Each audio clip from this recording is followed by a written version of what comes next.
Hello, theme park fans, and welcome to episode 73 of the E-Ticket Report. My name is Chris Wakefield, and I am joined by my co-host, Ryan Barr. How's it going? Jalen Harvey. Hey, y'all, what's poppin'? And Tommy Hawkins. Hello. Let's keep this very, very mellow. We're just going to BBC/NPR this thing for the next 90 minutes. Whoa. We're not going to stress anyone out. Very monotone. A lot to get into this week. There's so much to touch on, but first I want to touch on the latest offerings for Disney World's 50th anniversary, really their 49th anniversary, their 50th year. Do you want to start with Harmonious or Enchantment? A lot of hesitation there from the group. That's not a good sign. Let's start with Harmonious. Jalen, you saw this thing live and in person once or twice, I think, at least once. Give us your perspective and your thoughts of seeing Harmonious in person. Only once. It was the 50th was a mess. Yeah, I got to see it. I liked it. Hell, actually, wait a second. Illuminations. Let's pause. Back that up. Tell us the story of the 50th of you going in that morning up until you got to Harmonious at Epcot, because you started your morning at Magic Kingdom, correct? No. Oh, you were at Epcot all day. I was at Epcot all day. I wasn't going to touch Magic Kingdom. Did you not see that? That day? What was it like that day in Epcot? It was really chill. I can't lie about that. It was really, really chill. I mean, hell, I wouldn't say nobody was there, but everybody else was at Magic Kingdom. I mean, we all saw the pictures of how much hell it was at Magic Kingdom. It was a really chill day. Almost anything you could do. Hell, Ratatouille's like boarding groups, I don't think ever really like closed. They just kept being open. It was super easy to get on. It's a party. Y'all said it was a party. Y'all said it's a celebration, and so I hit the libations. Like I got pretty well into it. I didn't do Harmonious that night because I already did it 2 nights prior on that Wednesday when it first like kind of soft opened, if you'd call it that, when they did the live stream. But it was really chill. Everybody was just in good spirits. Everybody was happy. Everybody was drinking. Everybody was eating. Everybody just felt good. It felt like a regular Epcot crowd, but like more so with everybody. Like even the cast members just saying Happy 50th. Everybody's saying Happy 50th like it's fucking Christmas. Like it was a good time. It was a really good time. Did you have to fight any eBay resellers for any of the 50th merchandise that day? No. God, no. I mean, at one point I did consider going to Magic Kingdom because some friends wanted me to pick up some stuff for them, or at least the map. But I couldn't even get to do that because, as we all know, it shut down. So I just stayed at Epcot, hung out with all different types of friends from my whole entire 10 years in the community. It was just great. It was a great time to be there. I didn't do Harmonious because I already saw it before and just figured, hey, let's go to the Polynesian and go see some of my friends. So I'll tell the unadulterated, unfiltered story on my own podcast, because it's pretty funny how I, just like the kites and kite tails, at one point I was slumped over. So it was a good time. Take us back a couple of days and then talk to us about Harmonious and where were you for that showing? Where in Epcot? Where in the Lagoon? So right in the middle, right next to Port of Entry, like off to the side a little bit. If you know where they sell, I think right now it's Australia. It also changes into like the Orange Bird booth. I was in between that and Port of Entry, right in front of it. Like I could see at least 3-4 of the barges, including the big one. And holy shit! How early did you have to get there to get that spot? So I kind of did a time trial. I got I got to it took me 5 minutes to find that space because I got there 5 minutes before the show even started. Like I did Happily Ever After. I saw that and then had to run over to the monorail, jump on those, and then run all the way into the middle of the park. I was able to make it 3-5 minutes in, and I was able to secure a spot. I think that's the one good thing I do like about this show. You're going to see it. If you have say you want to just come in, there's some good spots besides being on the side of the ring. I don't recommend seeing it over in, China or African Armpit Way or on the other side. I wouldn't say to see it from the UK up by that bridge. Okay, that's really helpful. Don't want to be in that spot. But even though those the supplementary barges try, they do have stuff going on them, you just won't get the full scope unless you at least sing One Taco and the ring. Kind of they do a good job with it. I will say, you're gonna, for the most part, they're trying to show you something. It's much better than Reflections of Earth, where you had to have binoculars like you in the nosebleed seats of a sports game, and you had to it's opening.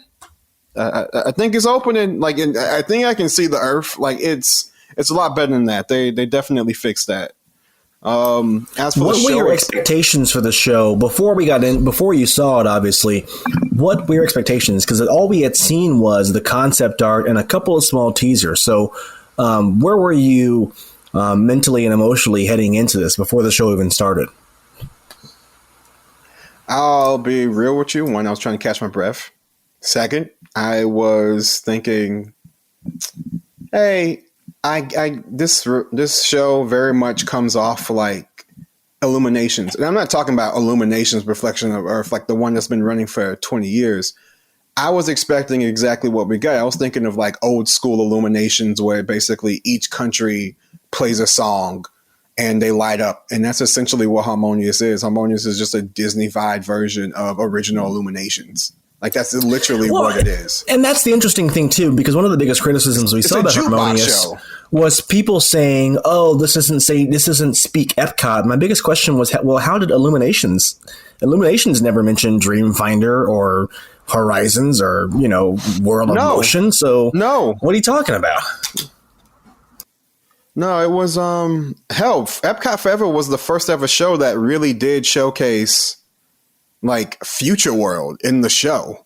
That's the first time. Most of it has always been about World Showcase because it's in World Showcase Lagoon. Although way back in the 80s, they did have a day show called Dreamfinders, little known show that was a Dreamfinder based show based on Imagination.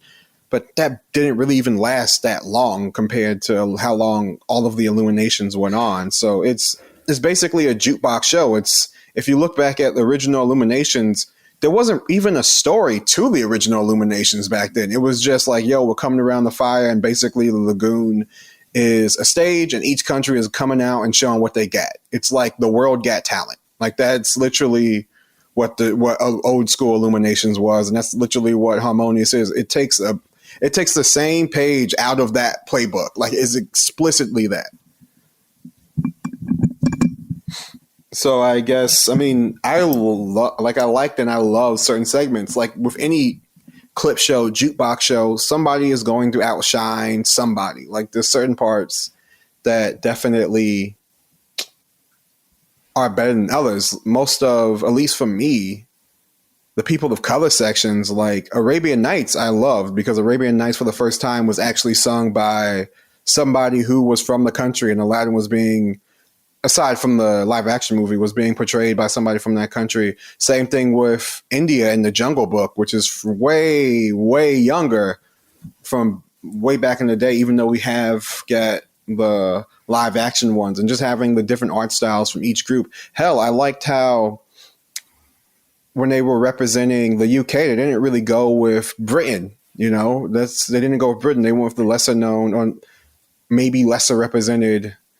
I believe it's Scottish. I believe Brave is Scottish. Yes. So they showed off Scotland. Scotland was the highlight when they could have easily done, They could have easily done Mary Poppins, although I'm pretty sure they swapped Brave in. They might have, given that we don't know what was popping off with Mary Poppins. Surprisingly, Frozen does not get a shout out either, which kind of blew my mind because that thing prints money. African Outpost gets a shout out like that with Lion King, and it's actually being sung in Swahili, which is where a lot of Lion King's like names for the characters come from. So it and dig a little deeper like that, like you could definitely hear people and see the people who they were mainly aiming these segments at cheer and celebrate. And like shit, when Coco hit, all the Hispanic families that were around me bursting out in song. When there was like an Indian family in front of me when Jungle Book came out, they would shout like they were so happy, especially the parents, because they were first. I talked to them; they were first. And you generation. just happened to be around all these different nationalities at the same time. Well, actually, I just ran up. I ran up and just found a spot. I didn't notice until I started looking around. In the middle of the UN. I was in the colored section, Chris. I was in the colored section. I was in the colored section of the show. Let's address this because you had some pretty strong words for people who express less than anything perfect for Harmonious the day after the show. Do you still stand by those remarks of, as white people, you just didn't get it and it wasn't for you?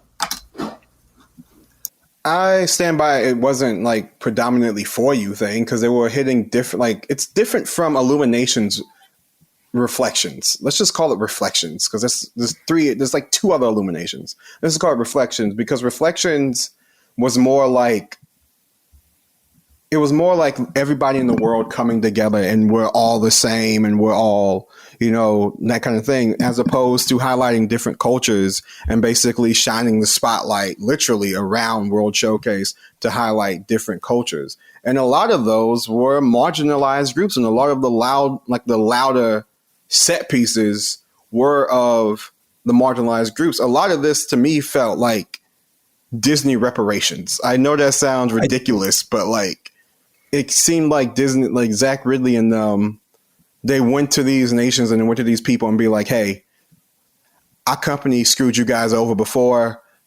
We're giving this to you for you. I mean, look at Aladdin. Like Aladdin was one of those movies that is not that long ago, 20 years ago, and was Arabic people panned that movie hard for a lot of the depictions. If you look at the original lyrics from Arabian Nights, it's offensive, and they which is why they had to change it. They definitely had something come in and be like, hell, the last minutes of Jungle Book are super sexualized and gross.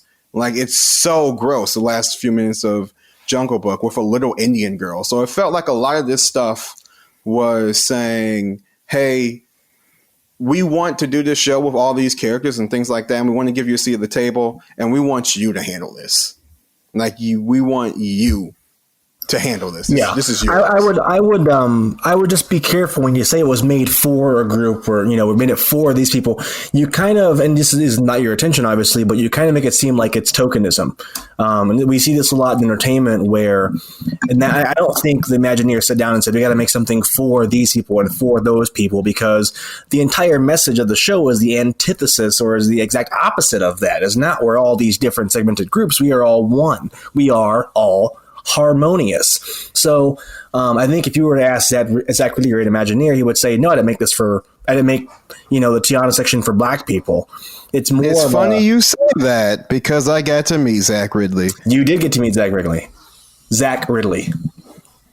But I asked the most stupidest question out of all the questions I could have asked. I asked him about the fucking Play Pavilion. All of the questions I could have asked. The hard-hitting newscaster here, Jalen, journalist. I was flustered, okay? You had one job. You had one job, Jalen. One job. He said they're still working on it. I'm telling you right now, Zach really is done with all of y'all. That man looks like you remember when you see like pictures of Obama pre-office and post-office? That's what Zach Ridley looks like. Like Zach Ridley is Wait. You say all of y'all. You're the one who sought him out. You're the one who recognized him. You're the one who posted even before you met him. No. Oh my God! I hope I get to meet him. You were the person. What do you mean, y'all? I couldn't pick it out of the lineup. What do you mean, y'all? Chris, calm down, motherfucker. Calm down. All right, calm down. Let's chill out. You're the fanboy, right? Light a blunt. No, I mean like Epcot purist and fanboys, like all the people on. Like I did mention that. I was just like, you know what? I liked Harmonious. I know a lot of people are giving you shit online for it, and all he had to say was, you know what, everybody has their own opinions, and you could just see like the motherfucker looked tired. Like he looked so tired. Like he looked. Why don't you leave him alone if he's looking tired? Why did you go up and? I didn't know until I got a good look at him, Chris. I didn't know. What are your thoughts on the lady with Josh D'Amaro on her T-shirt? Look, y'all got to temper your horny. I was able to. Heck, I was able to. I saw Zach Ridley's ring on his finger. I was about to risk it all. But you know what? I have some level of decency, okay? I have some level of decency. You don't have to have a snail trail leading up to that, to Josh D'Amaro. Oh, like, my good gosh. Lord. All right, he's not Gaston. Of course, there are different opinions on Harmonious. We know to go through all of them, obviously. Whoa. Tommy, there's one thing I forgot to mention. Go ahead. Those arms get busy, son. Those barges get really busy. Those things can move. Like there's some things that I notice just by watching how much power those things have and how fluid they move and everything like that.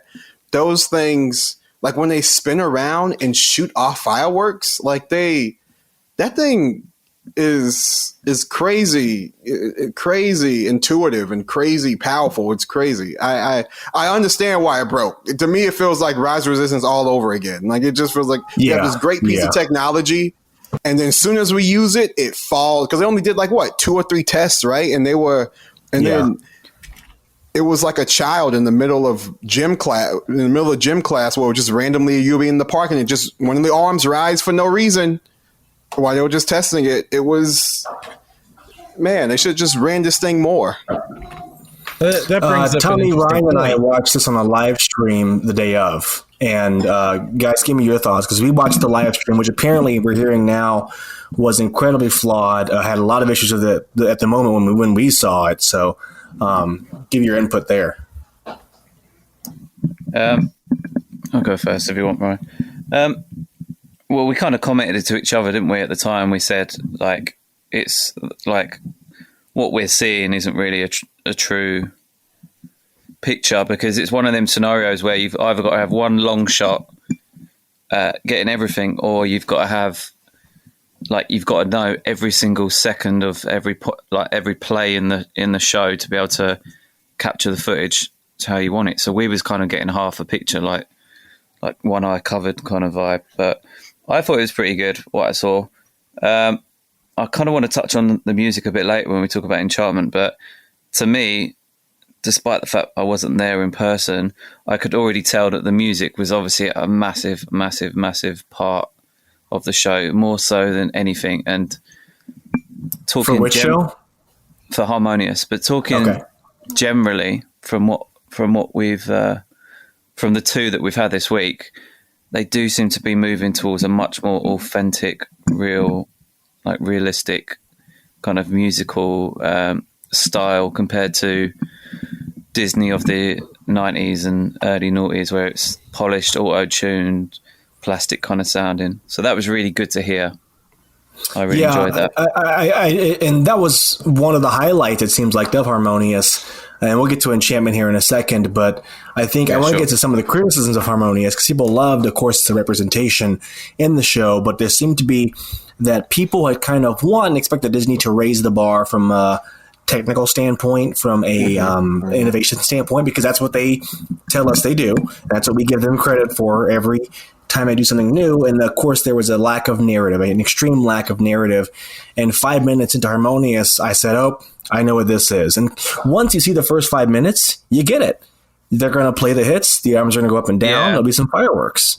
Well, it kind of goes on to what Jay was saying about where he was talking about, they went with Scotland, they didn't go with Britain, or all that stuff. What you can actually see, having just sat there and watched Happy Ever After, is they've taken the Brave segment and they've put it in Harmonious. They've taken any Frozen that could have gone in Harmonious, and they've actually gone and put it in Enchantment. So it's a case of, they're moving the cups around and putting them in different places. And it was, with the exception of the foreign language moments, that soundtrack and Enchantment are almost interchangeable. Like, I think they hit like 5 or 6 of the same movies in both shows. Actually, now that you mentioned that, I mean, I already knew like the whole thing about not having the story in the through line, but another show that's been around for almost 10 years now that this reminded me of a lot, because this is what I kind of figured Harmonious was going to be from the jump, was going to be World of Color from DCA, but with fireworks. Like, that's kind of what I figured it was going to be. And World of Color has no story, but some people really love that show. It's a fan favorite of DCA. So I guess it just didn't translate over here. I feel like Harmonious, more so than the narrative, or along with the narrative, really lacked what they call Universal a J-bang, or in wrestling we call it a high spot. Like, holy shit, where everyone kind of takes a step back and goes, whoa, that firework or that flame barge, whoa, it really missed that kind of sharp-edged, punchy, only Disney could do this, and it really missed that. Yeah, I think really, like, I went in with a bit more expectations in terms of barges, fireworks barges and pyros and stuff like that. Like, I knew that they were putting 8 barges in. I knew there were going to be like mortars on the main 4 barges, and I knew there was going to be mortars going in from outside of the edge of Lagoon. But that kind of one thing that did let me down, that kind of, they could have done way more. They could have done way more. And that was one of the things about Illuminations that I really did like, was it just kind of battered your eyes with fireworks in certain places, like non-stop. I don't really. You couldn't catch your breath. Yeah. I'm not that major into the whole, it's got to have a story. It doesn't. It can just impress me. It can just be nice. It can just be good to look at. It doesn't have to have some like fine-tuned narrative. It can just be exciting and fun to watch. So hell, everybody keeps clamoring for Fantasmic to come back, and that has one of the most stupidest plot holes in any Disney show ever. So I don't really think that matters if it's fun and people like it. If it's connecting with people, and if it doesn't connect with you, I get it. But like, if it connects with people, then it has some validity. You're not going to like everything. Also, what is I was going to say, Ryan? What did you think of like the pyro and stuff like that? Oh yeah, he's been silent. Yeah, well, to be honest, I'm just not a big nighttime spectacular person in general. I don't know if it has to do with when I first saw Illuminations, like I was staring at it and watched the whole thing without turning my head at all. And then as soon as it's over, I look around and my family's gone. And then I'm lost for 30 minutes. And my parents thought I got kidnapped, but they really just left me.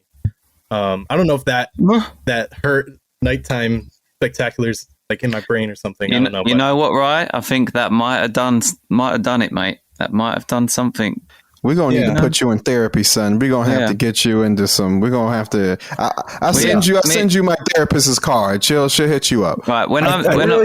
I'm indifferent about nighttime shows, but when it comes to Harmonious, I will wait to see it in person. But I think one important thing is Disney needs to make sure that this show is at 100% every night, because it is so, like you said, Chris, there's not that wow moment. Everything has to come together. And on the second night, the main feature of the show, the big water circle projection, is off. How, like, the thing that is on the advertisements, on the billboards, and it wasn't working on the anniversary. That's rough. It's painful. And then to see people saying, I kind of liked it without it. Like, guys, come on. We're trying to hold Disney accountable here. Come on. Don't let them. Come on. The ring needs. Go ahead. Sorry, Tom. I was going to say, right. Let's take Velocicoaster as an example, because everyone's been very quick to throw shit at Universal in the past about Hagrid's and how they fucked that up, etc. But if you take Velocicoaster, how many months did we see that ride running for before we saw a single person step on that ride? right? You've got this brand new show with this brand new tech, with tech that, yes, it will break down. It's going to break down. You're going to have to like snag some of the problems. Like, they should have been running that show every fucking night for a month. Every single night after the park closed, run that show and get it sorted. Like, heck, why didn't they do that? And Velocicoaster now is just, after running for about 3-4 months straight, it's just now starting to see problems, which is a pretty good thing. You know, it's better than just, oh, the ride broke down the day it opened, or the ring isn't working. Like, Velocicoaster has had months to get itself down packed, and it's a really efficient thing. I haven't heard anything else about it's going down. But that's in the example, you know, that Chris talks about, where it's like kind of making excuses. Like you can give an excuse to an example, a roller coaster, that 3 or 4 months in, you find there's an external factor that's making it break down, i.e. the wheels are getting too hot. That's something that you can't necessarily predict. Whereas, like, you can't just run a show like a handful of times during the night and go, okay, right, yeah, that seems about right. It'll be all right. The water screen, yeah, that'll be all right. That should work. Or the arms, they should work. That should be fine. Like, come on. Like, let's not give them an excuse for that. Yeah, because if you give them that rope, they're gonna pull on it. Like, don't give them any leverage. They're not giving you any room to breathe on the prices. Don't give them room to breathe on skimping on entertainment. Yeah, no, you make a good points. All good points. I just wish, hell, remember back like a month or two back when we were seeing all of this like testing footage of it going on and all these fireworks going off, there was a lot more pyro. Like, there was a lot more pyro. Yeah, definitely. And maybe it just was too much. I've heard rumors of maybe they blew the bitch out. Like, there was so much smoke in World Showcase you couldn't see anything. I don't know if there was just a really bad windy night in Orlando. Maybe it would have, because the smoke is there. The smoke is still, it's always going to be there. But Lord knows how much it was. That's pretty, you know, that's not uncommon though, to start with a creative product that then needs paring back. The worst thing you should have is a product where you get to the finish line with the product and it's somewhat lacking and it needs more. Because then you're just scrambling to put more stuff in the final, final sort of thing. So it seems pretty reasonable to have that, like, have stuff and then strip it back. But, you know, who knows what their thought process is? Was it 75% of the reason we have Harmonious and Enchantment is because someone in Disney said these shows will cost you X times less each night to run them. They're cheaper to run than Illuminations and Happily Ever After. And here's the money to justify that. That's why we have these shows. I mean, full stop. Let's not kid ourselves. These are both, and it's very obvious, money-saving opportunities. First and foremost for Disney. Well, I can see that. I'll speak to Happily Ever After in a minute, but in terms of Illuminations versus Harmonious, yes, it is easier to have, whether people like it or not, 5 barges that are permanently moored that have got their stuff already there in place, and water pumps probably are cheaper to run than a massive, you know, natural gas fed flame barge and all the rest of it. So there is that. And plus, like I said to you, Jay, at the time, like, you know, when they were putting together these shows in the first place, there was tariffs being slapped on everything from China, including fireworks, which is where Disney get their fireworks from. So they didn't know how long they were going to be paying 25% more for their fireworks. So it does make sense that they possibly might think, well, look, we don't want to skimp on the Magic Kingdom show with fireworks, so we've got to make savings with fireworks somewhere else. Fantastic would never get greenlit today. That show would never get greenlit in this Iger Chapek era. If they were going to do that with Harmonious and still have like as minimal fireworks as they think possible, then why not just go the World of Color route and just make the whole thing one big World of Color, add some more, like, I think Alicia was the one, she was breaking this down to me, Alicia from Park Stop. She was like, they should have made it where you would see like the water lift up and it would just be a giant World of Color. That would have been way better. Or like how Universal has their lagoon. the same way when they do Mayhem. There's an answer for that because World of Color, I think it's happening actually this week or last week, that the lagoon is being drained. Those fountains are a lot of maintenance when they're below water. And there's a reason why you're seeing these fountains for Harmonious being above water in the giant ring. Is one, I think it looks cool and technical, but two, it's a lot easier to service those things, those fountains when they're above water. Again, this was a money-saving project. Again, okay. Another solution here. Just spitballing. Why not just do like what we did back in the day with Reflections and just float in the fountains and have them raise up and just let them be mobile and water pumps that work together, and then you shove them all back away at the end of the night. Because you got to pay someone to come in the morning or the afternoon to do it, and you got to pay them in the evening to do it after the show's over. Again, this is a money. You're not thinking about this as a CEO or as Bob Chapek. It's what's the cheapest we can do a new show for? No, okay, you're right. Labor. That's why I say Fantasmic would never get greenlit today. It's too much labor costs. No, you're right. You're 100% right. It's not about fun. It's about fun on a budget. And it's not to say the Imagineers didn't work hard on this, and Zach Ridley and Steve Davidson didn't. And it's a good show. People like it. It's a fun show. I'm going to watch it, of course, if I ever go back to Epcot again. My kid's probably going to love it. All that. But again, we got to move on. But I don't want to discount the importance of narrative. As a creative director myself, narrative is very important. And there's a reason why Fantasia bombed in theaters. It had no narrative. Disney does narrative and story better than anyone else, and I will not give them a pass on this alone. I want to move on to Enchantment. Ryan, I know the Patriots game is going to start here very soon. That's going to be your whole life for the next 2 hours. Give us your thoughts on Enchantment before Tom Brady takes the field.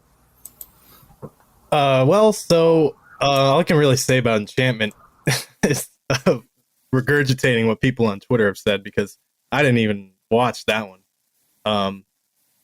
Oh my Enchantment, God. interesting Do name. your homework, Ryan. Interesting name. I think a lot of people are pissed that this show replaced Happily Ever After, and it was a clear downgrade in a lot of people's opinions. Again, not my opinion, because I didn't see it. But everyone misses Happily Ever After. And I don't know if it's as good as Wishes. I think everyone liked Wishes more than Happily Ever After. I don't know if that's a hot take or not. But no. It seems to be. Wishes had a great original soundtrack. Enchantment is just, from what I know, just songs from the movies. And it's not I'm talking even like about Epcot, where it's sung in different languages. No, I'm talking about. No, you said Wishes better than people like Wishes better than Happily Ever After. I got to call cap on that. The kids, the folks, they seem to really like Happily Ever After more, and I think it's mostly because the castle comes to life. I think that's the thing. Definitely.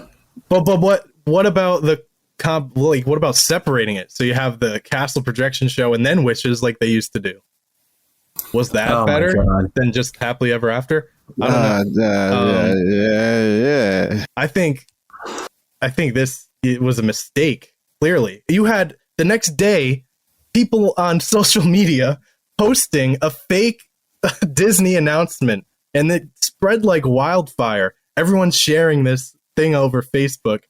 Disney panicking closing Enchantment because people didn't like it, and then clearly it was fake. If you read it, you could tell.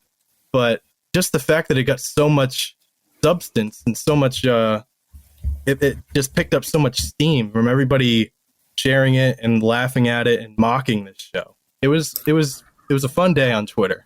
I want to touch on the Beacons of Light, which seemed to be the real high spot of the evening. That tends to get overlooked in all the discourse about Harmonious, and whether you like it or not. One thing everyone liked was Beacons of Light. Definitely. And, well, let's not get too far ahead of ourselves. Yeah. Not every Beacons of Light was that impressive. The castle one at Magic Kingdom has been done a million times over since 2013. Sorry. Yeah, I meant Yes, Spaceship Earth. I'm Spaceship sorry. Earth has literally never looked better. And with the rest of the plaza complete, we finally have reverted back almost 40 years to the original plaza. But, at least the tombstones are gone, people right? Were super skeptical about them lights going on. Oh, they look so big. They've ruined the outside, blah, blah, blah. Oh my God. No, it's nothing like that. Like it's as Yeah, somebody you can't who was even on the notice ground, them when they're not on. like as somebody who was on the ground and who saw them and like who's been seeing them for weeks, inactive and active, it's oh my God. Like it's just it takes your breath away, and even does a little show with the strips of light that they've done around the plaza as well. Like it's just so well in sync. It's like what Ryan said. Like it's like we went back 40 years, but it also is like this is a better version of what we had with currently with the technology that we have. You're able to plus that and make it the pylons spark to life. The whole entire like it's almost like there's a bloodline going throughout the entire, wrapping around the entire entry plaza there. It's just it's beautiful. It's beautiful. They did a damn thing on that. Yeah. Thing. And describe that setup, though, because everyone is looking in one direction watching Harmonious, Jalen. And then at once, you were there that night, like you said, people turn around and it literally took your breath away, right? It was like a punch to the gut, but like in a good way. Like we all were just like, holy shit. Like I don't know if y'all saw my tweet. I took off my hat. Like I was that awe inspired. Like I was completely like, oh my gosh, that is, it blew my mind. It blew my mind. It was the perfect thing. All of us, we were looking and the show just ended. And of course, everybody's just like, oh, time to go home. And then we look around and it's a giant bug zapper right there. It's crazy. It was crazy. It was beautiful. Well, Yeah, they and, kind of shortchanged us on the live stream because they just left it with a long shot. And Although I will Yeah, say you this, couldn't see it up close. Although I will say this, the only concern that I do have, I did make a joke about it, I am very worried about the light. As somebody who lives in Florida who knows about these bugs, and Disney does a great job with bug control, having a giant big like beam of light, basically a moon on Earth, that thing is going to probably get so many bugs around that plaza. I hope they have some kind of deterrent there. But other than that, well, perfect. According to some travel agents, there are no mosquitoes at Disney World anywhere. Yeah, that's what they'll tell you. Whatever it takes to get you to buy that 8-night stay. But There's something on some notes here we about were that. watching the live stream, Chris, Tommy, and I, and as soon as Spaceship Earth lit up, you just heard a huge gasp from the crowd, and that was the only time you could hear the crowd during the whole stream, which is sad, but not that sad. So what do we think about the other three? And I think that's because we had sort of seen those renderings of those in the concept art. And I said, with the sparkles above or the lights, whatever it was above, I said, you can't deliver that, obviously. Why would they include it on the concept art knowing they're not even going to try to deliver it? Yeah, it kind of annoyed the worst me. by far.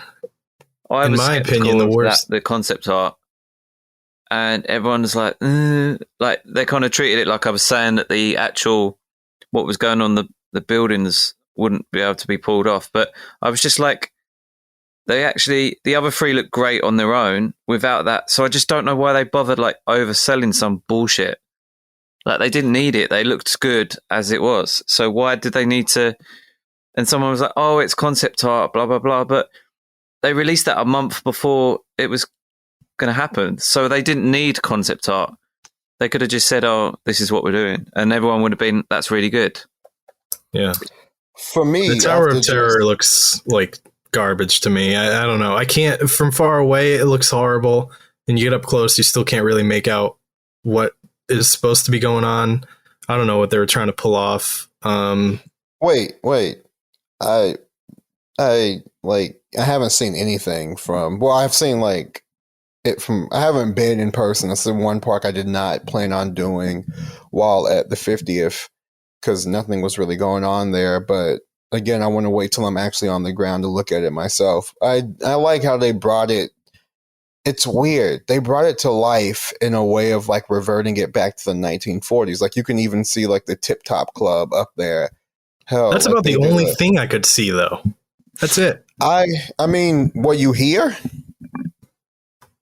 No, I am looking at videos of it. Then you have to like, I don't know. I feel like you have to be in, especially for the minute, tiny details when it comes to that. But then again, I haven't been down there. I'm gonna go down there and check it out sometime next week during my birthday weekend. But aside from that, I mean, the only one that I'm kind of underwhelmed about the most is Animal Kingdom, because they didn't really try to do anything new there. It's the same thing that we've had since Pandora opened. It's just the Tree Awakening. But that was like few and far between, wasn't it? Like they'd put them on at certain times at night, and then no, it was on. I think it wasn't the back. I think this is the first time that the back side is lit as well. It was only the front because it was supposed to be like a little show. Like it showed. It definitely did show, but every like 15 minutes, a new animal would come up. I don't think they flickered it off in and out. That would be kind of weird. No, it was consistently lit. It just wasn't from all sides. It just wasn't from all sides. Yeah, I do remember seeing it on the backside, though. Because that one's the one I'm vague about. See, but I think with that one, I'm happy that it's here, but it just kind of seems like if they put like, I don't know, some kind of lights in the tree or things like that, I made it like fireflies around it and make it a little more natural with some bioluminescence from different types of organisms and put that in there to kind of really flesh out Tree of Life. Done that effect, but then they've not.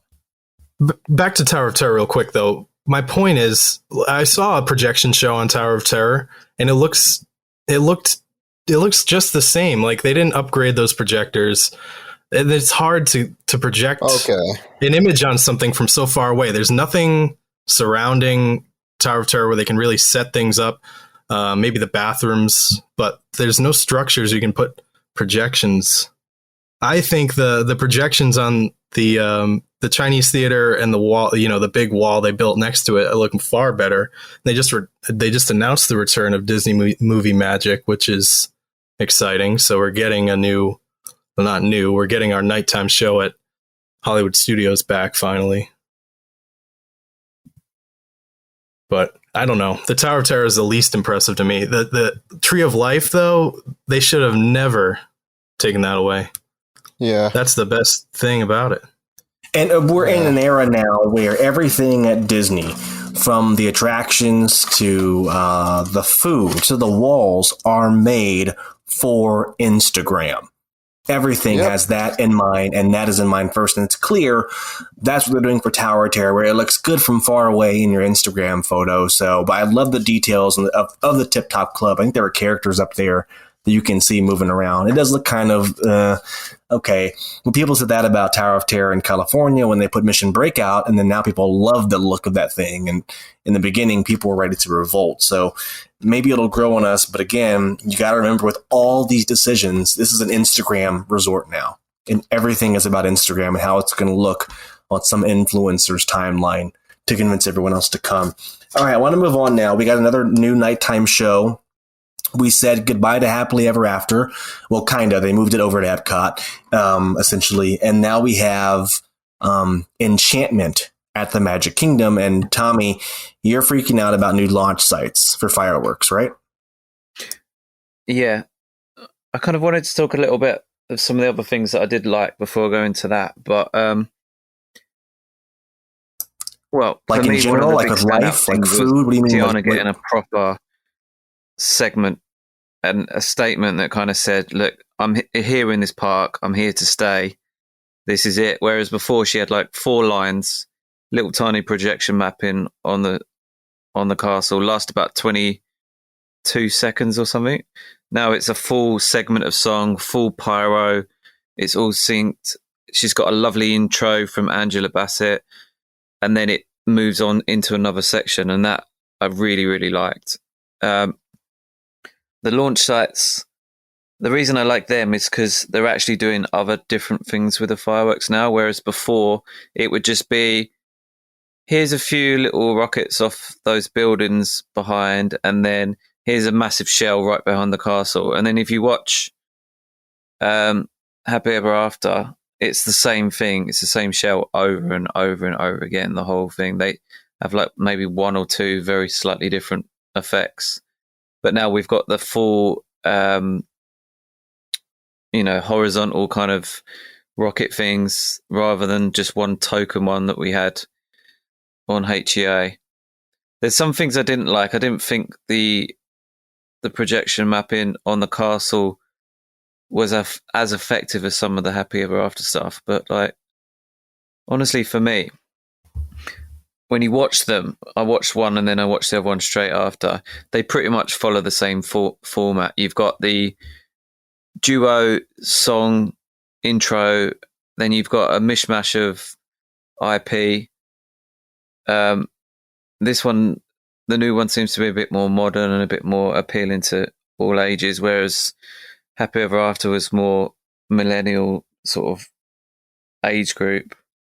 But that one actually thematically was like really mushed up. It was like one thing then the other, and this seems to be a little bit more segmented. But apart from that, they're pretty much, for me, a much of a muchness. It's pretty much the same thing over and over again. So, is there any concern? I think Lynn Testa mentioned this. I think half the songs, or a large percentage of the songs that are in Harmonious, are also in Enchantment. It's half or a third. I mean, it's a pretty big chunk. Like literally the same exact song. Taken away, like Brave was taken away. Wasn't that originally on HEA? That's gone into Harmonious now. Brave went over. I believe Hunchback, of course, went over. There's one more I forget. I'm blanking out on. There's one more. There's one that has like a big segment in there. Well, they do like It's How Far I'll Go. I Want to Be Like You. Oh yeah, How I'll Go, and they do touch on I Want to Be Like You, but not like for a long time. It's like when they're doing the whole best friends sort of like mishmash cavalcade thing in the middle. Someone commented about how there's no Frozen in Harmonious, and I said I bet it goes into Enchantment, and then Frozen had its own massive Frozen 2 section. Was it Frozen 2 in the new one? I have never seen the movie, so I have no idea. It's funny because people have mentioned like Disney has like 10 songs they use, and that's it, and they use them in every single show, and they have this massive catalog of amazing songs. The other thing I wanted to speak about, I might have mentioned it before, but for both shows, but more so Enchantment, is the live, like the complete change. It's like a real change from early noughties, polished auto-tune Disney, sounds like Glee, sounds like High School Musical, into an actual authentic live. It literally sounds like it's two live singers singing on the night, which I really, really liked.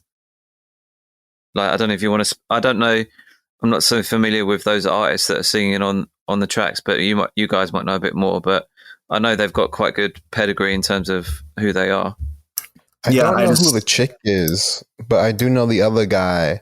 He's from South Florida. He worked with Bruno Mars and a few other R&B singers. That's all I really wanted from this, was just an R&B singer to do the main theme, and they gave me that. So I just wish they would move away from that 2-part harmony structure. I mean, you limit yourself so much in what you can do creatively and musically with that 2-part harmony, the handoff and the back and forth. It's been done before. Yeah.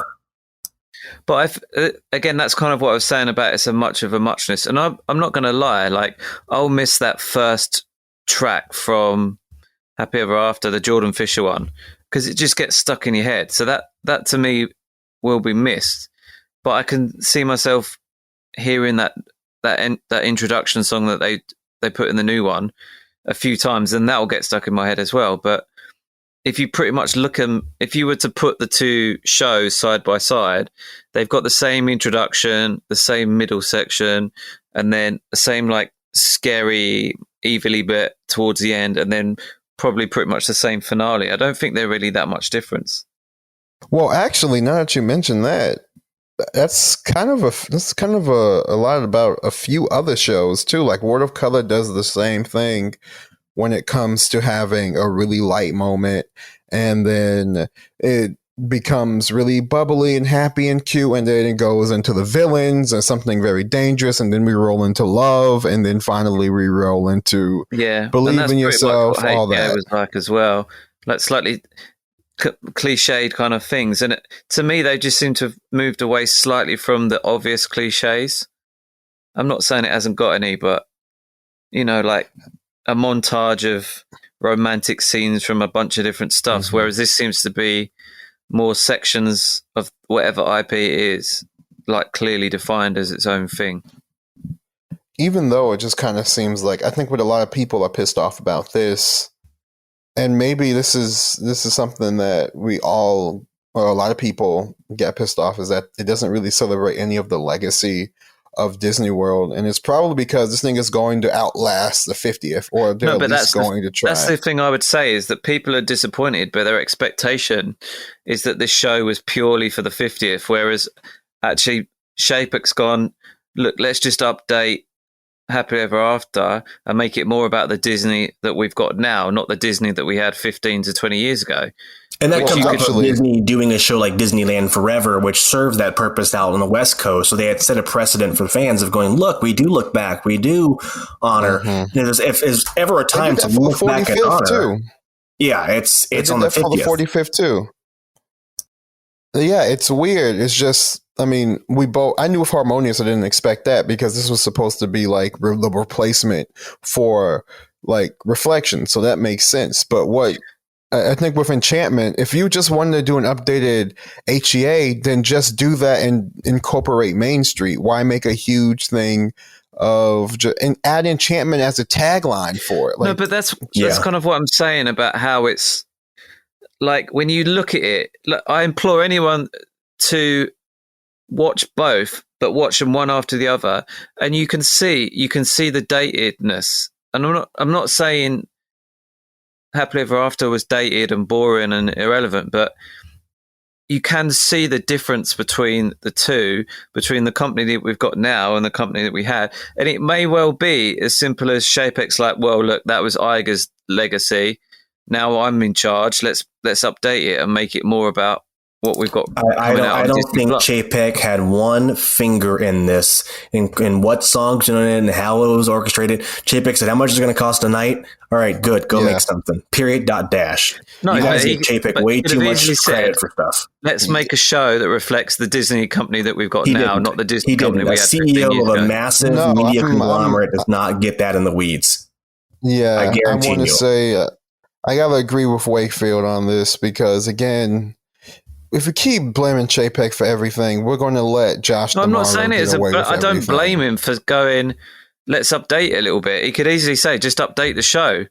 Don't just that's a different introduction on Happy Ever After. I get that. Let's bring it forwards 10 years. But no, he didn't even get that involved. Tommy, this dude took office with the start of the coronavirus epidemic. He is not worried about the fireworks show at Magic Kingdom. He wants on the price per night, and that was it. I guarantee you. And then you have Josh. That's a bit of a bullshit excuse. I'm telling you, I promise you. He's come into Iger's projects and gone, cut that, pause that. He's very, very clear about. Well, he was already on par for the parks at that point. So I guess you do have a point there, Tommy. I will say I get what you're saying, Tommy. All of these 50th things were Iger's thing. And then Iger went, in February last year, I'm out. Yeah, a lot of the projects that we were going to get were completely Iger's legacy. Yeah, I just don't see a CEO of $1 billion multimedia company getting that involved in a fireworks show. Especially in the middle of a pandemic too. I get what you're saying, Tommy, but I feel like once he went up and he had to take full reins of everything, as soon as that happened, like maybe 2-3 weeks later, Josh D'Amaro was the head of the parks department. He needed somebody to fill in his shoes immediately over there. So Josh got that bone. Like he was the one who was throwing the controller while he had to go, like Chapek had to go take care of everything else in the middle of the pandemic and had to get he had to restructure everything, not just the parks, but also programming on ESPN, movies being canceled for sports programming, which is 37% of the revenue.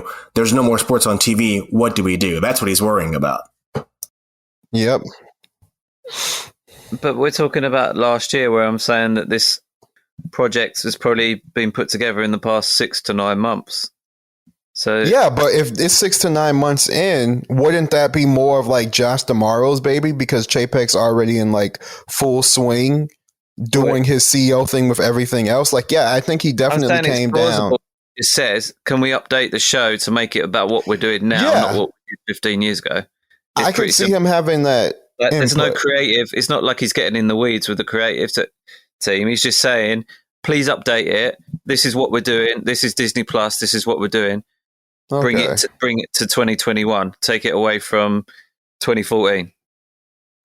He doesn't pitch though. He doesn't pitch. He gets pitched too. No. Yeah, exactly. Yeah, he's not creative in one bit. Yeah, we gotta move on. Ryan, why did you create a fake press release? Why did you make a fake press release saying that Happily Ever After was going to come back? Explain yourself, Ryan. Well,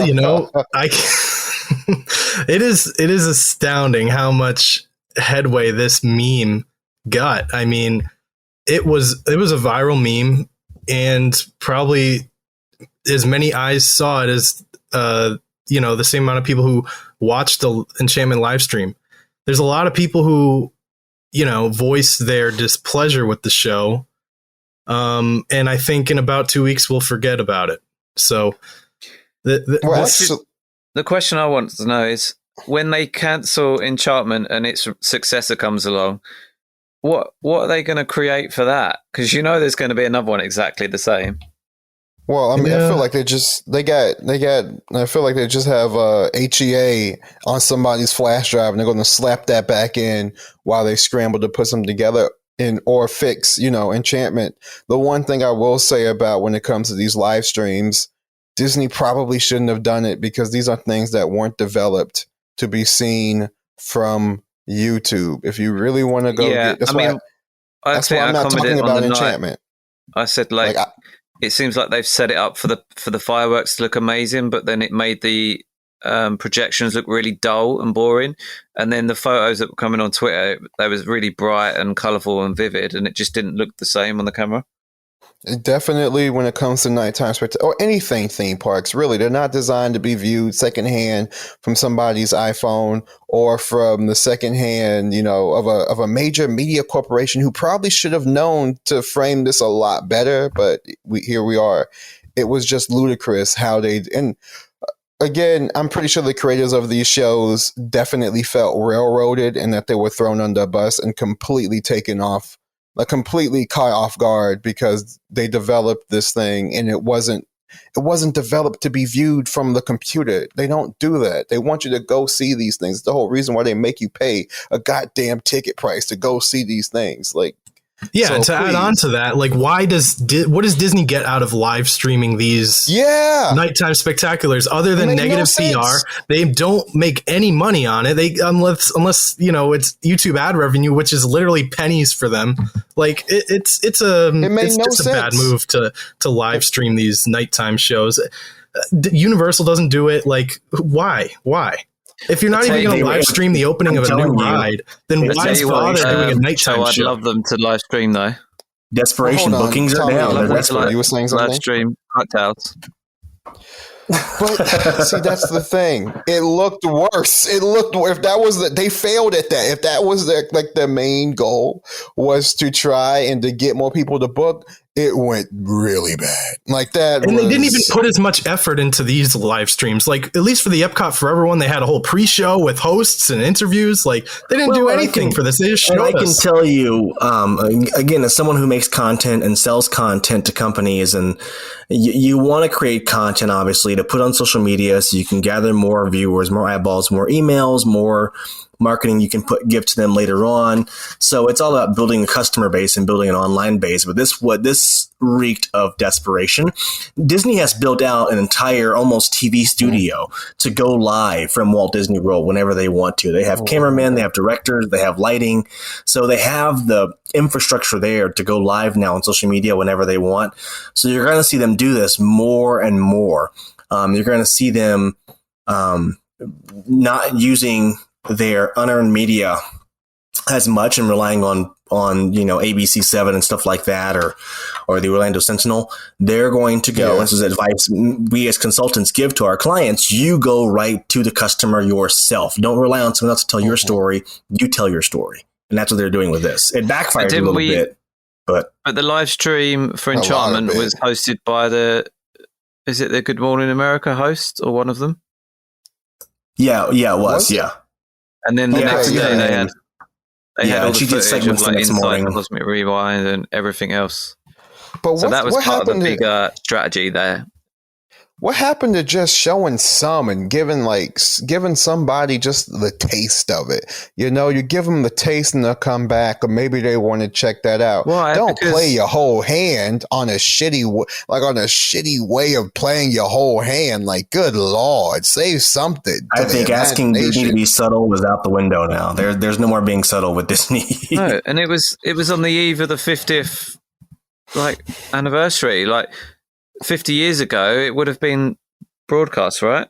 So they're just trying to hark back to that traditional broadcast thing about. Honestly, if it was me, I would have just got all those Disney stars that they were going to have on that, all those stars that they were going to have for that ABC thing, and just have them come back and do a little concert singing Disney songs sung by some of your favorite celebrities who are going to be in movies. But Jay, we had Christina Aguilera. Yeah, she's so. Did they promote her ahead of time? Because that was a bit of a surprise. Like, whoa, here's one of the biggest pop stars in the last 30 years coming out to sing a song. They just angled the carrot of, there'll be some special surprises.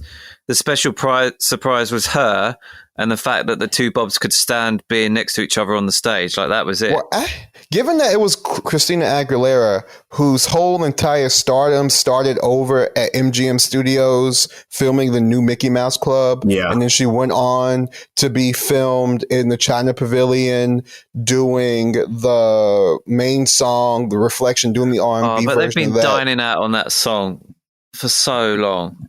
Like she's definitely, she has a major history with the company that most fans are going to realize, are people who have been following Disney for a good little minute. So it made sense to get Christina Aguilera to do it, to come out. But they also brought out Haley for the 50th special. They brought out Haley. I thought that was great because they're going to have her in the new mermaid movie, and instead of having her sing a mermaid song, they did what they do with every black person, and they have, or Elton John, and have them sing love and his love, you can feel the love tonight. That's just like the. But then again, she was trained by Beyonce and she was singing that, so I guess fine. Beyonce sung it in the movie and she's her protege, I guess. Disney loves to trot out Aguilera and Justin Timberlake because those are stars that quote unquote they made. So it's like when Vince McMahon brings back The Rock for a match. Like, I made this guy and now he's a big star, but don't forget, I made him. We made Christina Aguilera. I'm the one who. But somehow Ryan Gosling hasn't been in a Disney thing since. Like, it's he doesn't sing. He's got to sing. The motherfucker can act. Put him in a movie or something. Good Lord. Like, put him. Just imagine how long they're going to be trotting out Tom Holland here in the next 80 years. That poor kid's going to get surprised. A lot of work. Oh, he can recreate the what's the lip sync? He can do that on the main stage of Magic Kingdom any day of the week. Oh, he can do that in my bedroom any day of the week. Are you kidding me? Come on now. 100%. Oh, my God. Let's move on. Oh, my God. Oh, my God. Jalen Gosling gets fired. Are you kicking Tom Holland out of your room? You kicking him out of bed? No, you're not. Okay, thank you. It depends. Right. It depends. No, it does not depend. No. That's not up for debate. Yes more than I want Tom Holland. Like, Tom Holland's all right, but like they can both show up. You know what? Tom can watch, but Tom can watch. Watching from the closet. As I was saying, why the hell haven't they live streamed Kite Tales? I want to see it. I haven't seen it. I've seen dodgy POV footage. Everyone says, you've got to see it in person. Well, Disney, do a live stream. If it's that good, which everyone seems to think it is, I want to see it. It's so good, it can't be filmed. It's like a Cirque du Soleil show. You got to see it for your own eyes. I'm telling you, Disney should. There's a lot of similarities to make. This is their opportunity to make this like this memeable chaotic, unpredictable show every day. Like, they can make a big deal out of this. Like, yeah, it's a shit show and a disaster, and you gotta come see it.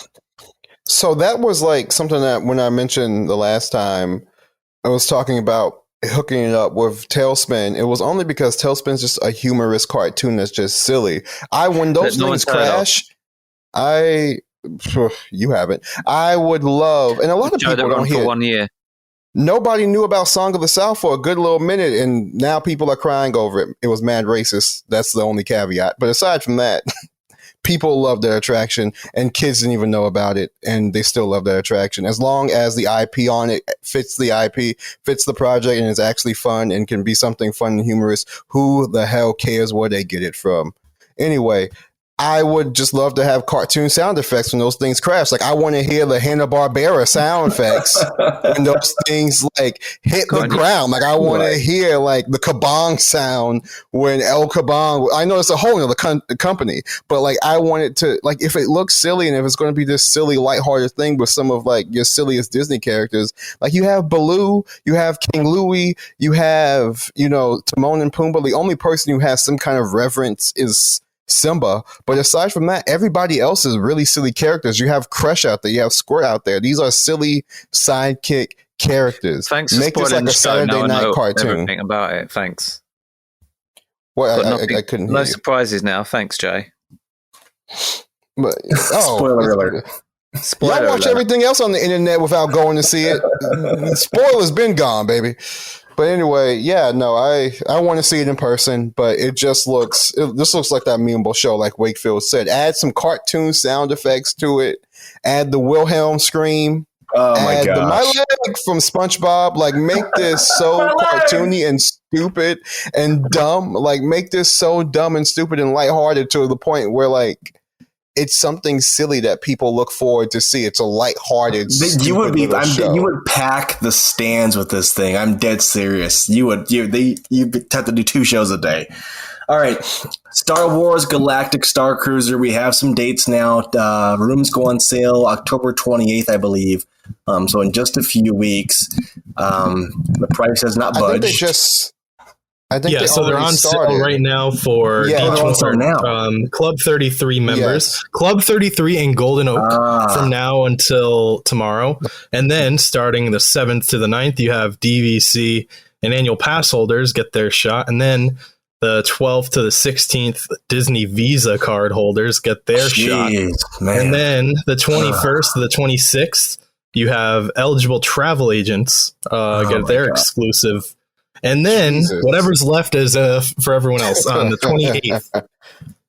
So they've basically done what they do with cruise lines, where they go through the different tiers. Yeah, or concert tickets. But the real kicker is these requirements. So deposit of 20% of the total.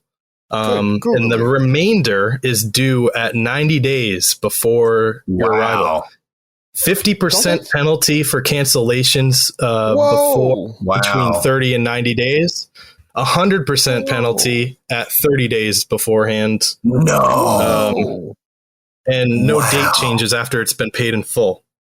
Good googly moogly. These motherfuckers are ruthless. They run this like Cash Money Records. I think that's again adapting from the actual cruise model, and it speaks to how regimented and how structured this entire thing is going to be. That there's no wiggle room. Yeah, I was going to say a cruise is like that in terms of cancellations and stuff. Yeah, but this ain't a cruise. What they tell you, this is not a cruise. I'm saying, is that the similar kind of vibe? They got that policy in place. Yeah. Again, it would be really hard to fill that cabin within 30 days, I imagine. Well, yeah, with the prices they're offering, yeah, of course.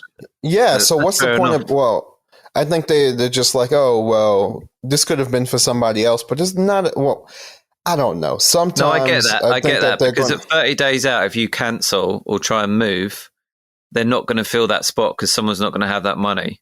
So that's them literally losing that money. So I kind of get why it would be 100%. It gets. I know you don't. You have to pay like a little bit when you book your room. When you stay on property? when you stay at other resorts, you pay for your first night plus tax when you make your reservation. Okay, so with this at 20%, I mean, hell, that's what say that's $500. Well, nope, that's sorry, I'm not mathing It right. depends How much how many is it? people. It's about $5,000, isn't it? It's If it's Yes, it's $1,000. That's $1,000. That's $1,000. Yeah. Okay. Yeah, no, that's crazy, son. Yeah, Again, that's tough. I'm trying to wait till about maybe 6 months to a year in before I start looking at this to actually stay. I would love if it actually is sluggish and they throw out a couple of day passes. That's what I'm waiting for personally. One, to see what it looks like, and two, if it goes good, then hop on. If it goes bad and not that many people are actually paying to do this, that's when Disney starts throwing out them discounts like they did with the NBA experience, where you can get in for like half the price. So I'm waiting. I'm going to wait. Again, I do want to go You might on be this. waiting I do a want while. to check it out, but I do want to wait. But I mean, I might be waiting a while for the discount, but if it's good, I'm probably just going to go ahead and pay for it. Get together with Ricky like four Briganti made a friends. great point on social media this week. You know, if you're paying $5,000 for this thing, it better be that you're completely immersed from beginning to end with no Yep. break. Like you better Yep. you better have no sense of the real world while you're there for 48, 72 hours, whatever. Hell, I They wouldn't be- mentioned a thing on the ship where you know, if you're feeling claustrophobic or whatever, there's I forget what it's called, but a dumb name for just basically like a patio with open air.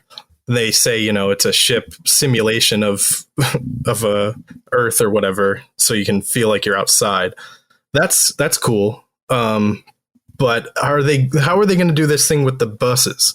They're going to actually feel like you're boarding a ship which takes you to Earth to visit Galaxy's Edge, or takes you to Batuu, I should say. From what I've seen, and like we've seen have we all seen like the blueprints for the bus and everything like that? Yeah. y'all Well, the blueprints. Well, not the blueprints, but you know, the schematics, the mock-up of it, of what it's supposed to be, at least the literal version of what it's supposed to be.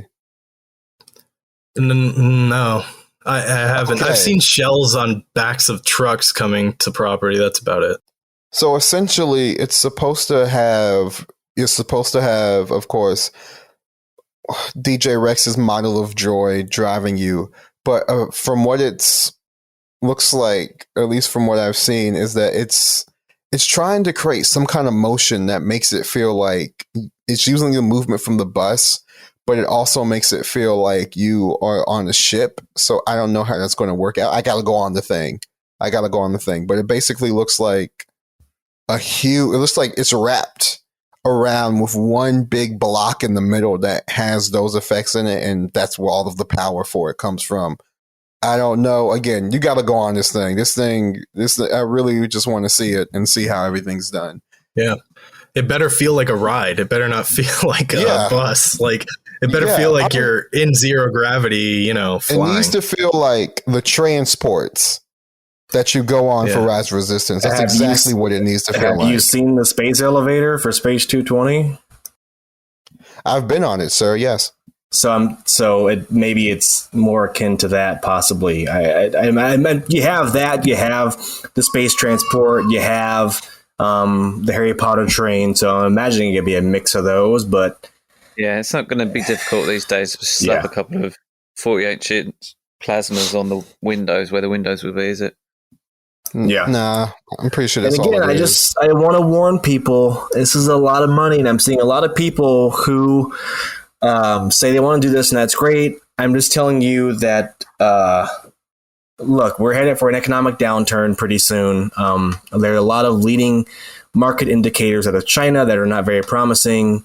I work with a wealth management firm that does investment management, and they're planning for possible economic downturn. A lot of people are. Just be careful with your money, please, because the last thing I want to see is someone, and you know how corporate America is. Once the stock market goes down 1%, they start laying people off. And they start, once the economy takes a downturn, layoffs come pretty fast. And the next thing you know, you're out of a job where you thought you had a secure job. So just be careful with your money. Don't go into debt for Disney ever, please. And just be responsible. Yes, big bro, Chris. I got it. FOMO for this is going to be huge the first week. It's just, I've seen it so many times. I've seen it so many times from people who are like, oh, I got a good job. It's great. I can do this. And then something happens, like COVID happened. People are like, oh, shit, I don't have a job anymore. And the next thing you know, they have their GoFundMe's up like, hey, we got to pay our light bill. Like, it can happen just like that. Yeah. Just be really careful and save that cash. Save that cash, man. But have fun. Have fun. Just be responsible with it. That's all. Have fun. So, because I know how much my family makes, right?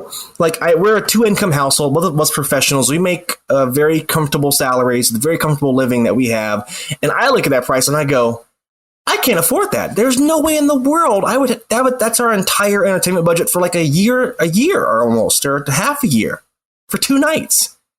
So, damn, son, this man got an entertainment budget. Yeah, well, I mean, we travel. That's all we do. We don't buy a lot of things. We just travel. So, here the bell is back. Oh, who's got a bell?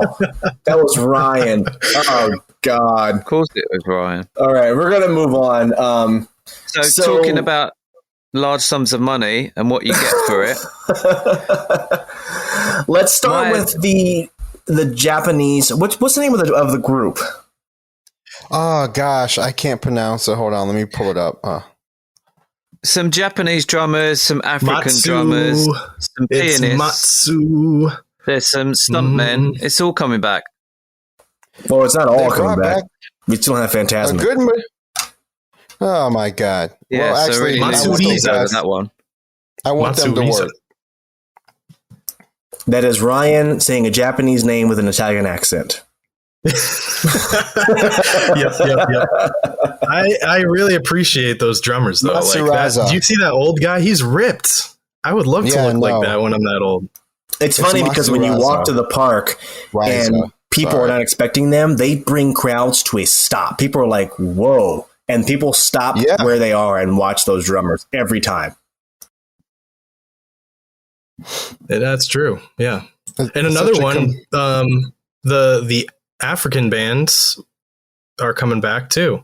I forget which of the. I think it's Chakrandi. That's the band in Africa. The same deal. Everyone stops and dances with those guys. They have a blast. Yeah, it's so I'm happy about this.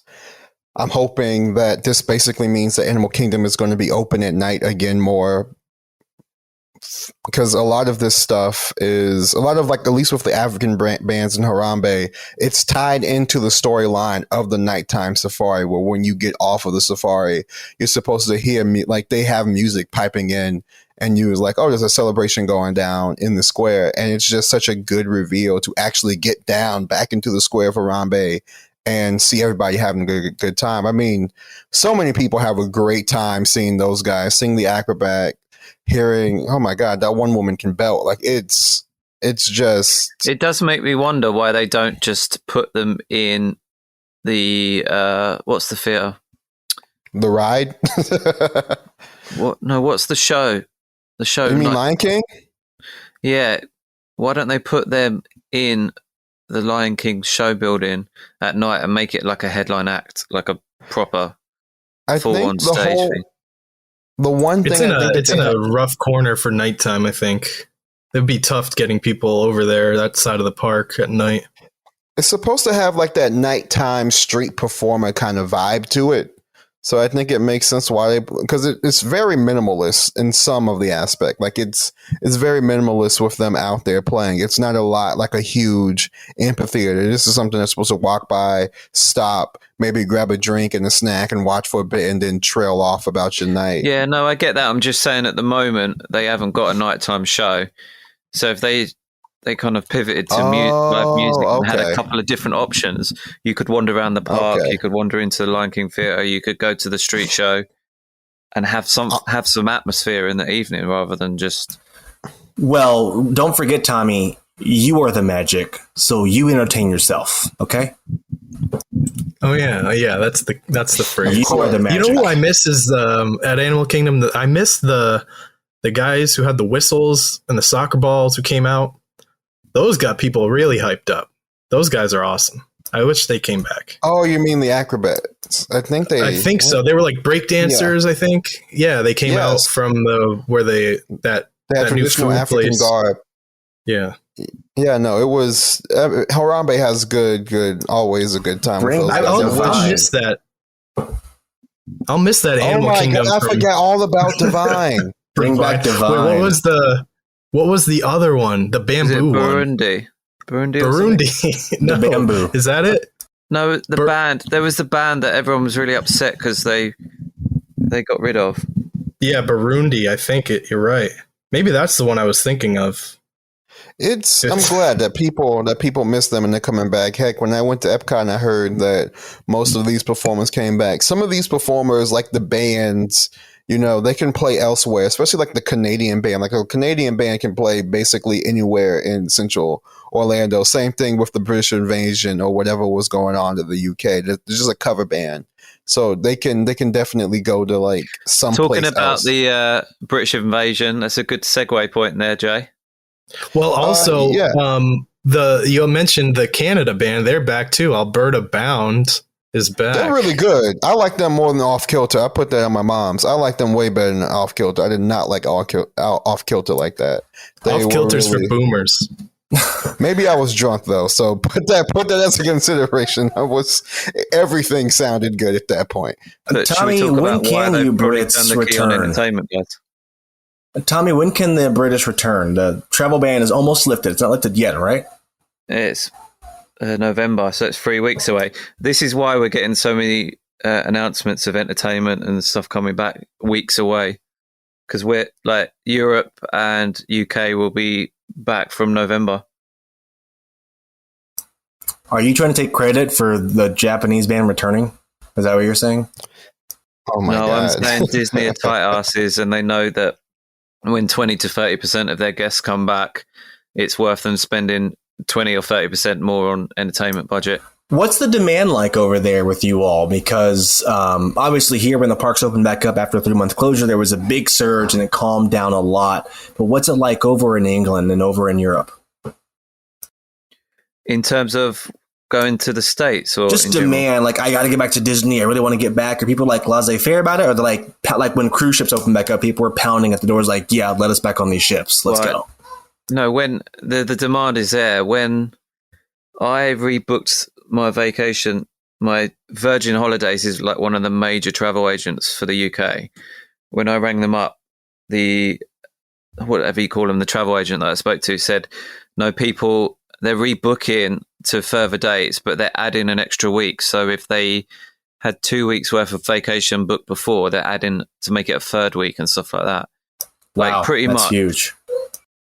Pretty much, whenever the opportunity is that someone does their return journey, their vacation again, it's just going to be non-stop. It's going to be non-stop from November onwards. We've been able to go away in the UK. It's been on and off with Europe, lots of silly little rules, traffic light systems, stuff like that. But once we're finally allowed to go somewhere like America, it just will be non-stop, I reckon, for the next 18 months.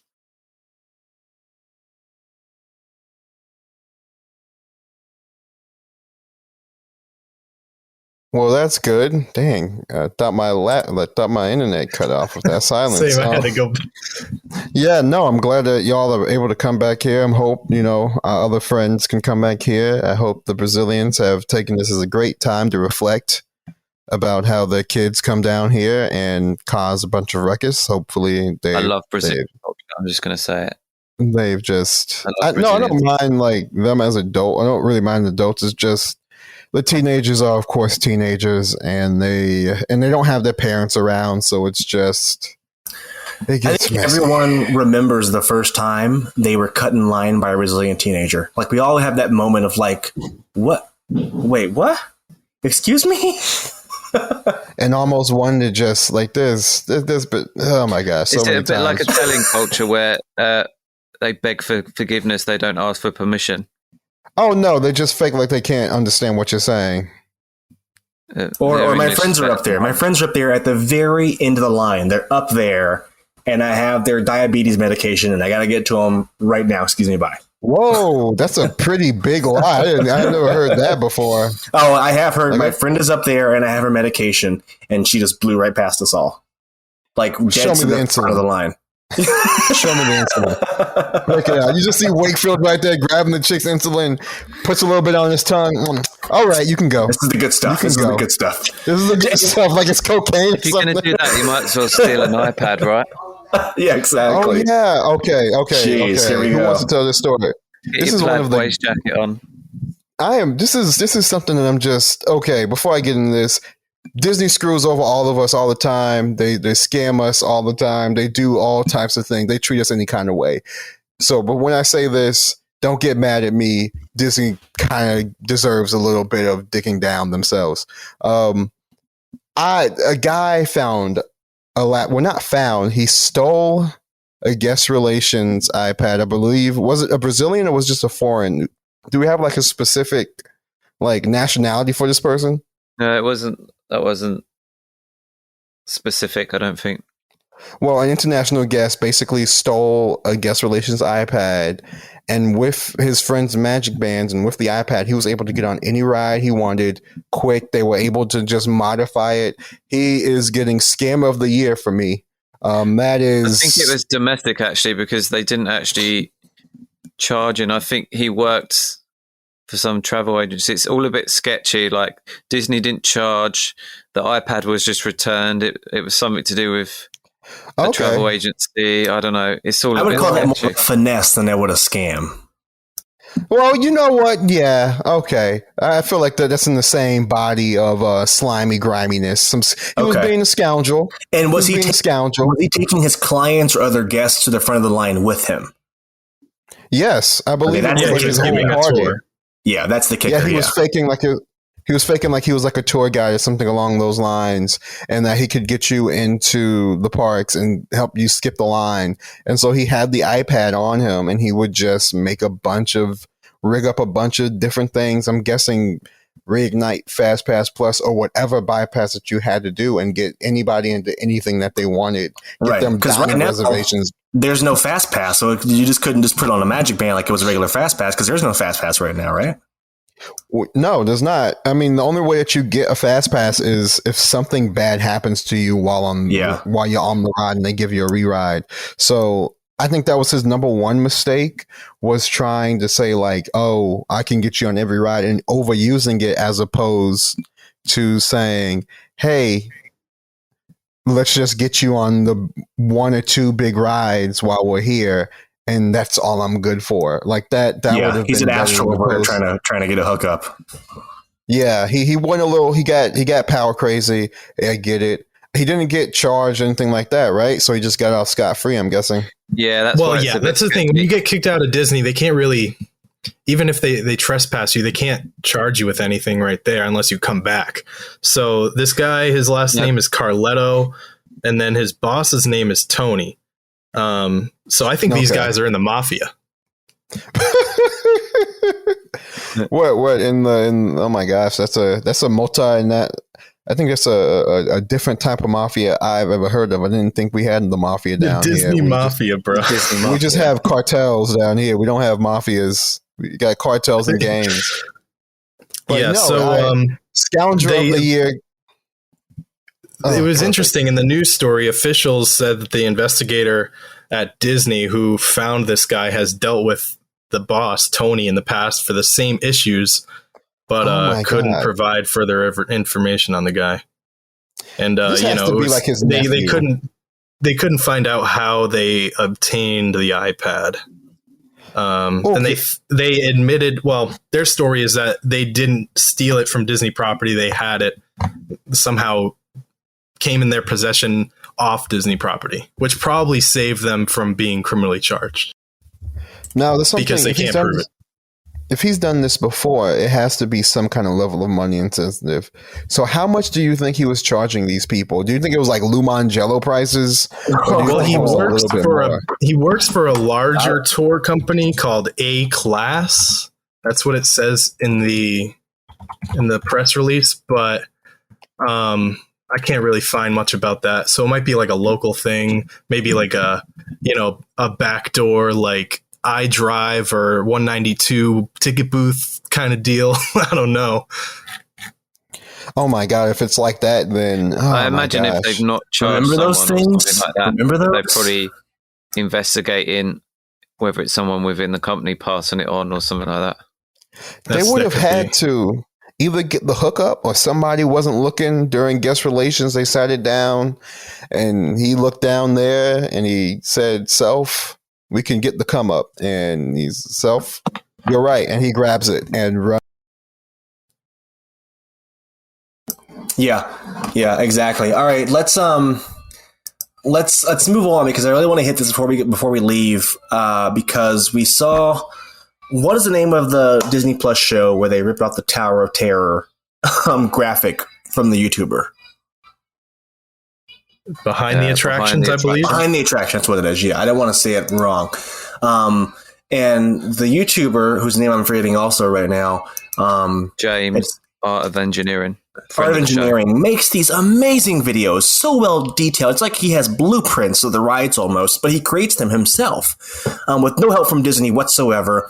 Had one for Tower of Terror, and this $5 or $7 Entertainment, The Rock's production company, had a graphic designer or a graphic artist just pretty much take a video from the Tower of Terror video that Art of Engineering did and use it in their Disney Plus show, and it was a big blow up, rightfully so, because they stole this guy's art. Yeah, it's just one of them rare occasions where the whole of Diz Twitter was unified with their anger of what had gone on. I think James was very diplomatic and very clear in his original tweet thread. Look, this is not Disney. This is a production company that are doing it. It was very, very classy and dignified with the way he spoke about it. Like, anyone else would be quite understandably quite angry about it, but he was really classy about it. And I think I passed it on to you guys and everyone started to spread the word, and he finally got a response from the company where they got quite a heartfelt apology and explanation. And without going into details, it sounds like he's got a really positive outcome from it. And I think he will now get an on-screen credit, which really is what you'd want, wouldn't you, if you was a creator? Well, I want some money as a creator. I spend time on that, and my time ain't free. So maybe that'll come at a future date. Just going through our notes here, Jalen, one more thing. You had a great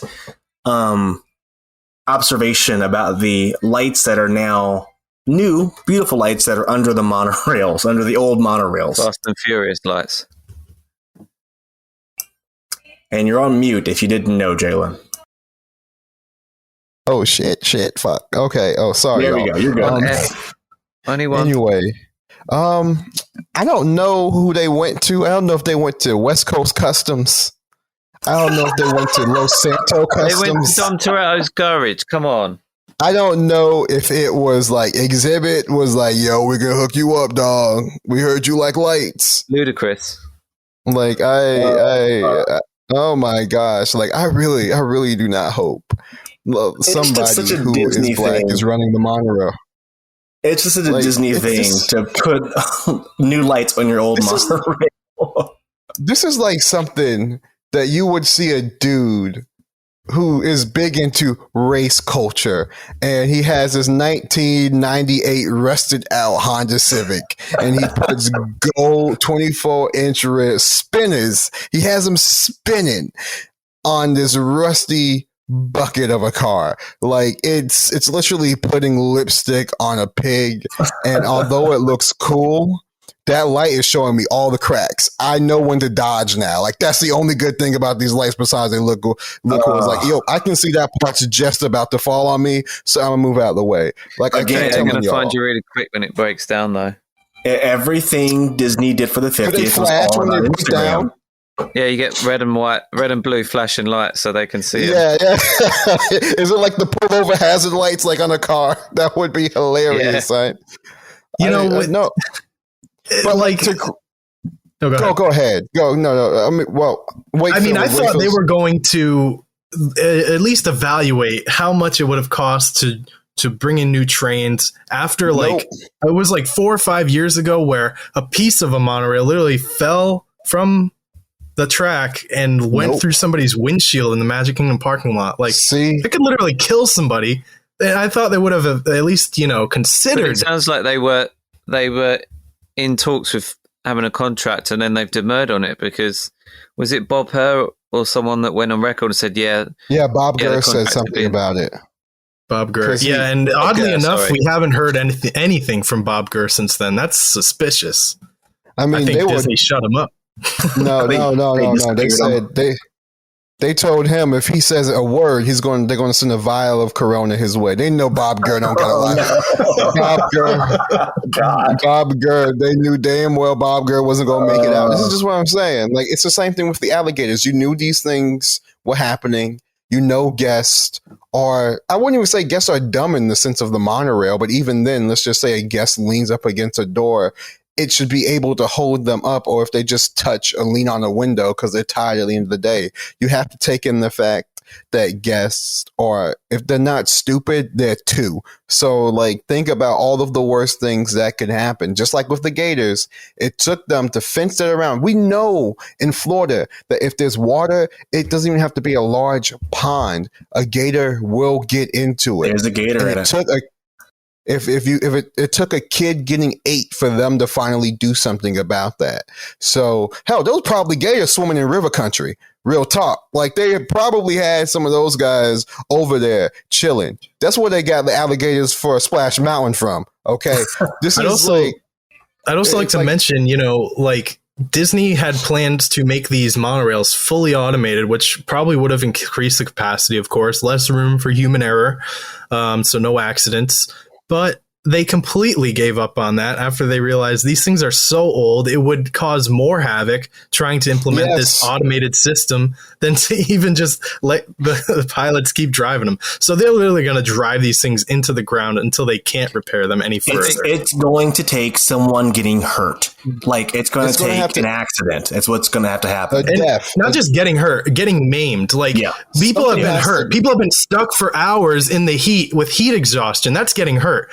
Like that, thousands of people have been hurt on these monorails, getting stuck in there in the hot sun, no air, like punching the windows out. Them. They refurbish them and they get rid of all the mold that's been sitting in the cabin, and they run a little hand suction, a hand vacuum cleaner through to get some of the grime that's been there for 50 damn years. Like, and honestly, what they'll do is when someone gets really hurt, they won't refurb. They'll just close it down and say that's it for the monorail. We're done with the monorail. That'll be their excuse and save money. Because if they ask Siemens or Bombardier to build them a bespoke monorail rolling stock, it's going to cost them at least $1 billion because they're going to have to retool for the custom gauge, blah blah blah.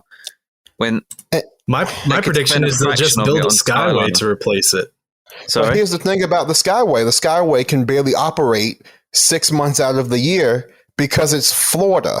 Like, those things, when it starts to storm, they have to get shut down. So say you're a family leaving at the end of the night and say you miss the fireworks and it's raining and it's storming, and all you want to do is get to your Skyway resort that you had to pay a little extra bit of money to be connected to the Skyway, and now you can't. And now you have to walk all the way to the front of the park. Hop on a bus. And they don't even have a bus ready for you. They have to scramble to get that together. The Skyway is great. I like it, but it was a stupid idea for the area where they put it in. Either build dedicated bus lanes, which is way more cheaper to get people back and forth, or anyone expand listening, the if you'd like to fact check Jalen for the amount of time, the downtime Skyliner has, please let us know. I mean, what do you do if you're staying at? What do you do if you're staying at Caribbean or Art of Animation? You exit International Gateway to get on it, realize the Skyway is closed. Now you're fucked. If the park is closed, you can't get back in to get to the front, or you have to walk all the way to the front of Epcot from International Gateway to get on a bus because the Skyliner is closed. We are the lightning capital. How many nights does that happen? Every goddamn day it rains, and we are the lightning capital of the United States of America. We have so many storms that just happen on a daily basis. Yes, To your point, the downtime can be lowered because here the wind moves it by pretty quickly. We have storms on and off, but having a system that you need to have running 24/7 dedicated should not have to stop on and off for a storm, and you shouldn't have to have people on. My experience, a lot of the storms come in mid-afternoon, not at 9 o'clock at night after a fireworks show. Oh my god! I mean, that happens. But listen, jeez, listen. Tommy, here's the reality, Tommy. Here's the reality. When there's lightning strikes 20 miles away from Disney property, they have to start cycling clear. They have to empty the ride. And then they have to wait 30 minutes after the previous lightning strike 20 miles away to reopen it. That could last all day. Tommy, if this was about fog, I'd be like, yo, you got this, man. If this was about fog, you'd be all. But we have storms here. I've lived here for my whole entire life. But you're saying that it shuts down every single day for hours, and it doesn't shut down for hours. It shuts down on and off, and we do have late night storms. Prove it. Prove that it shuts down. Come down here in July. Come down here in July. How can I pull? Oh my God! I said the N-word. Oh God, no, I gotta find this. All right. Yeah, we gotta move on. We gotta move on because we've had a lot of topics. There's a lot more to get to, but I want to wrap it up. Before we do, is there anything else important you want to talk about? Can I have the floor for just 5 seconds? Yes, just 5 seconds. Even though I did drop the N-word. Yes, Sora, a Disney character, made it into one of the biggest fighting games, if not the biggest fighting game in the world. He made it to Super Smash Brothers from the game Kingdom Hearts. That's all I gotta say. And a real underdog story. All day. One thing we didn't mention: Disney probably paid a lot of goddamn money for them. I mean, Nintendo paid a lot of money for them. I saw a lot of mentions of this on Twitter today. Yes. But Nintendo's working so close with Universal now. I'm not surprised Disney didn't give him a good character. I know every gamer wants Sora. Not every gamer, but who else is going to be a video game exclusive character that they would put in there? Right. I mean, because you could put Grand Theft Auto. When he's in there, you let me know, and I'll play. Oh my! I really would like CJ from Grand Theft Auto or somebody iconic from the franchise of Grand Theft Auto. But I don't think if you have to have a physical GAT in the game, I'm pretty sure it has to go up to M. So yeah, we like to go E10 plus down here, Chris. That's Nintendo's grade. They walk the line, baby. They walk the line. Anything else on this week's show? Yeah, one thing we didn't mention: Indiana Jones Epic Stunt Spectaculars finally returning December 19th. A modified version. I'll be shocked if there's still audience participation, but hopefully they 5 minutes like the make it so that there's some times where you're just like, I wish I could see this show without the audience participation and just like get through the action because it kind of slows things down. But we'll see how it is. I'm excited. I think imagine talking to, executives in like 2005 or 6 and being like, Indiana Jones Epic Stunt Spectacular is going to outlive Lights, Motors, Action by 10, 20 years. Almost a decade. Yeah. Yeah. Really big stuff. All right. We gotta move on. Tommy, where can we find you online? At Tommy Hawkins. Jalen, where can we find you online? You didn't let Tommy finish, but yeah, you can find me on Twitter at TCJalen. You can find all my stuff there. Yeah, you come off on Twitter. Oh, sorry. I was going to say the same on YouTube, but I remember it's not the same on YouTube. So just look out for my video. My Cosmic Rewind video. That's all I've got to say. Ryan, where can we find you online? I'm at Imagineer6 on Twitter. Also, I know I promised a Discord. I'll be honest, Discord's hard, and I need moderators. So if you're interested in helping me make this Discord a reality, please DM me. We were so overwhelmed and swamped the other night, weren't we? He sounds like an Imagineer trying to create a nighttime show. I thought this would be easy. This is kind of hard. Wait a second. And you can follow me at Wakefield Report. You can follow the show on Facebook, which is back up now, and on Twitter at eTicket Report. Give us your questions, any comments about the show, whatever else you want to share, you can share it on those platforms. That's all we have for this week's show. We will see you all next time.